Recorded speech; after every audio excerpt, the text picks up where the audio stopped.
When did you move to Mexico? That was in May of 2020.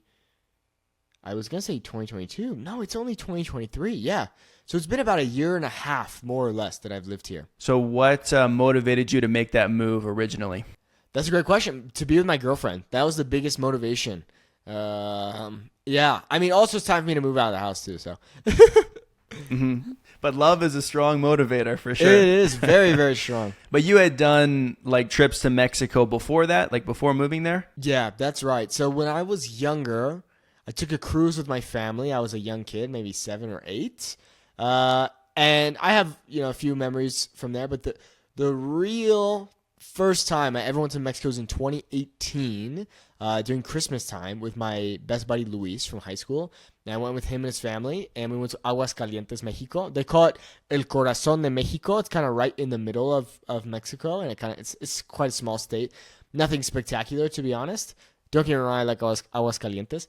But, yeah, that was my first time. And then I had made a couple trips. I actually went with Shama NYC, if you're familiar. Him and I went to... yeah. Yeah, him and I went to Mexicali, which is a border state in Mexico. We filmed some videos there.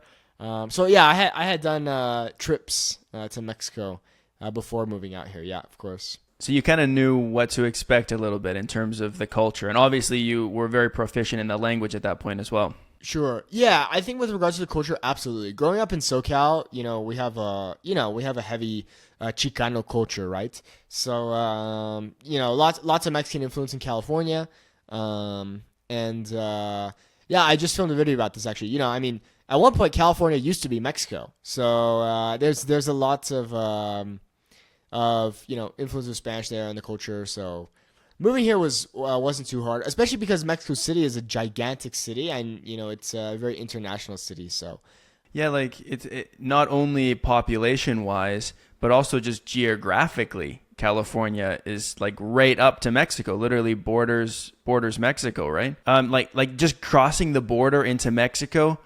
I mean, I imagine that there are quite a few changes, but probably some similarities at least. Yeah, 100%. There, of course, are similarities. I mean, if you're crossing the border and you're going into Tijuana, for example, the reality is you do see much more poverty almost instantly. That is true, unfortunately. But, of course, you're still seeing tacos. You're still hearing Spanish. Yeah, there's a lot of influence. In fact, so California, present-day California in the United States, used to be called Alta California, meaning like high California. And now the lower part is called Baja California, and it's still called that, and that's one of the 32 states of Mexico. Oh, interesting. Yeah, I've seen that on the map, the Baja California. I didn't realize that there used to be a northern? Yeah. Northern That's right. Counterpart? That's right. Interesting. So they just changed the name, basically. Yeah, what happened was after the Mexican-American War in 1848, Mexico lost a ton of territories to the United States. So not only California, but parts of Texas and Arizona and all that. You're like a Mexico expert, man. You got all the data. Más o menos. Más o menos. I think a little bit more than that. Yeah. Okay, so you've been living in Mexico City now. Is that where you've spent the entire year and a half? That's right. Yep. Yeah. So is that where your girlfriend is from then? Yep. She's from here, Mexico City. So in some ways you were fully prepared to live in Mexico. You had done all of the homework before arriving. You had the language. You had done some trips there before. You grew up in Southern California.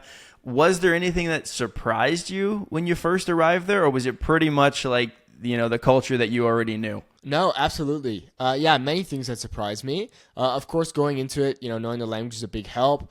I went through the process of getting a temporary residency here so that if you come on a tourist visa, you can only stay for 6 months, or sometimes they'll give you less. But on temporary residency, I can be here now for the next 3 years and just come and go, which is quite nice. Some things that surprised me were trash here, for example. I would say in Mexico, compared to the United States, at least from where I'm from, it's much more common for people to throw trash on the streets. Of course, you have many clean areas here, but also the trash truck, for example. So the trash truck will come by where I live. It's typically in the mornings, and they'll ring a bell They just ring a bell, and then basically people come out of their buildings and give them their trash. And in some buildings, they will actually come up into the building and they will take your trash from you. For most people, they have to go outside and give them their trash. That was a shock for me. Water here, drinking water.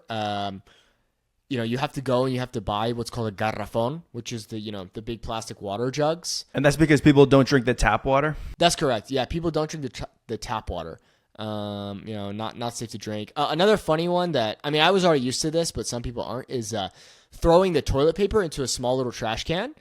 In Mexico, you don't put the toilet paper in the toilet. Yeah, you put it in the small little trash can off to the side. What else?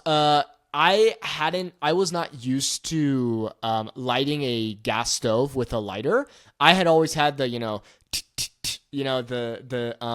the auto light stove, basically.